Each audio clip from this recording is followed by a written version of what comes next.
ఒక మగ పోరగాడు ఇట్లా ట్రాన్స్ ఉమెన్ గా మారింది అని అన్నప్పుడు ఎట్లా ఎలా ఎదుర్కొంటున్నారు మీరు అసలు మీ ఊర్లో ఉన్న జనాల్ని? తప్పదు, అది పరిస్థితులను బట్టి ఎవరో ఒకరు అంటూనే ఉంటారు, ఇప్పటికీ అంటూనే ఉంటారేమో.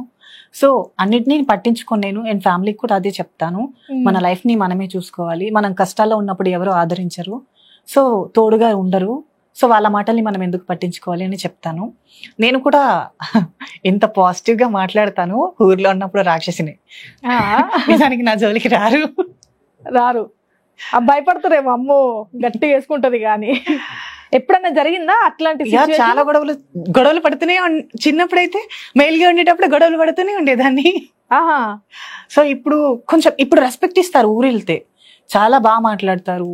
చాలా మంది ఇంటికి రా, సొంత టైం ఉండదు. ఇప్పుడు ఇంటికి వెళ్తే బయటికి రాని ఇంట్లో నుంచి. జర వాళ్ళు కూడా బయట జరిగే వాటన్నిటిని చూసి. అప్పుడు కూడా గొడవలు ఎలా అంటే, నాకు మొక్కల పిచ్చి చాలా ఎక్కువ. చిన్నప్పుడు అంతా గార్డెన్ వర్క్, మొక్కలతోనే పెరిగా ప్రకృతితో.